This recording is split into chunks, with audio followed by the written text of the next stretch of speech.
তোলাবাজিটা আজকের নয়, এটা সিপিএম এর আমল থেকেই ওনারা সিদ্ধহস্ত হয়ে গেছে। এখন সিপিএম এর লোকেরাই তো আজকে মসনদে আবার বসে রয়েছে দিদিমণির দয়াতে। তা সেই জন্য ওরা ভেবেছিল যে হ্যাঁ এভাবেই চলতে থাকবে, তোলাবাজি না করলে মাসের শেষে মাইনেটাও তো পাবে না। দিদিমণি তো ফকির হয়ে গেছে, 7,500 কোটি টাকা দিয়ে দেবার নামে নিয়েছে, অথচ বলছে দিয়ে দিতে পারবো না। এত মিথ্যেবাদী জঘন্য মুখ্যমন্ত্রী তো আর কোথাও আছে বলে আমার জানা নেই। দিদিমণি তো বলেই দিয়েছে, হয় তোলাবাজি করো, ভোট দেবার নাম করে প্রেম করে বেড়াও। এগুলো তো দিদি আগেই বলে দিয়েছেন, যার জন্য এই কলেজে কলেজে এত প্রেম বেড়েছে। যদি মারো কলসির কানা, তা বলে কি প্রেম দেবো না?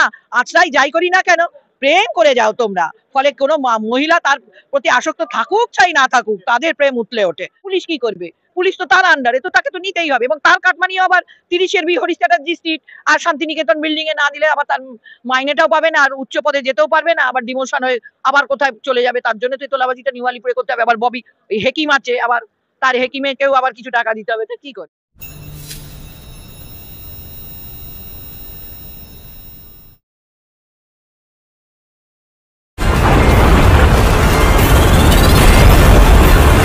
এবার জেলা থেকে ছাড়িয়ে খাস কলকাতায় পুলিশের বিরুদ্ধে তোলাবাজির অভিযোগ। কলকাতা পুলিশের নিউ আলিপুরে পুলিশের কর্তব্যরত আহ, চার সাব ইন্সপেক্টর ইতিমধ্যেই সিসিটিভি ফুটেজ দেখে তাদের চিহ্নিত করা হয়েছে এবং তাদেরকে বসিয়ে দেওয়া হয়েছে, সাসপেন্ড করা হয়েছে।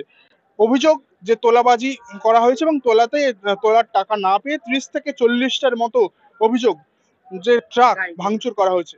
কি বলবেন? এই তোলাবাজিটা আজকের নয়, এটা সিপিএম এর আমল থেকেই ওনারা সিদ্ধহস্ত হয়ে গেছে।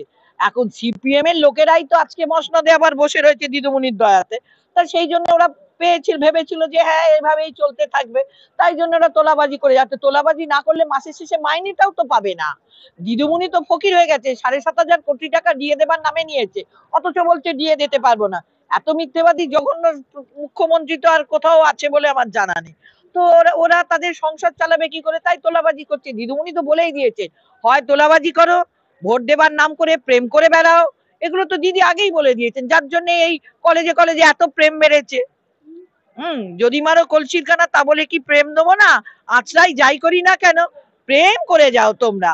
ফলে কোনো মহিলা তার প্রতি আসক্ত থাকুক চাই না থাকুক, তাদের প্রেম উতলে ওঠে। তো তোলাবাজি আর প্রেমের এগুলো তো দিদিমণির শেখানো জিনিস, তো পুলিশ কি করবে? পুলিশ তো তার আন্ডারে, তো তাকে তো নিতেই হবে। এবং তার কাটমানিও আবার 30-এর বি হরিশ চ্যাটার্জি স্ট্রিট আর শান্তিনিকেতন বিল্ডিং এ না দিলে আবার তার মাইনেটাও পাবে না, আর উচ্চ পদে যেতেও পারবে না, আবার ডিমোশন হয়ে আবার কোথায় চলে যাবে। তার জন্য তো তোলাবাজিটা নিউ আলিপুরে করতে হবে। আবার ববি হেকিম আছে, আবার তার হেকিমেকেও আবার কিছু টাকা দিতে হবে, তো কি করবে? তোলাবাজি ছাড়া তো কিছু করার নেই ওদের। সিসিটিভি ফুটেজ দেখে চিহ্নিত করে চার সাব ইন্সপেক্টরকে সাসপেন্ড করা হলো। আগামী সময়ে বা অতীতেও দেখা গেছে বিভিন্ন জায়গায় তোলাবাজির অভিযোগ এসছে, সেই জায়গায় সিসিটিভি ফুটেজ না থাকলে কোনোভাবে ব্যবস্থা নেওয়া সম্ভব। একজন মানুষ এক তোলাবাজি করছে, শ্যামবাজার 5 মাথার মোড়ে একটি ট্রাকের থেকে টাকা নিচ্ছে, সেই ভিডিও করেছিল বলে মানুষটাকে তার বাড়ি অব্দি ধাওয়া করে, শুধু পুলিশ নয় তৃণমূলের গুন্ডারা তাকে যাচ্ছে তাই ভাবে অপমান করেছিল।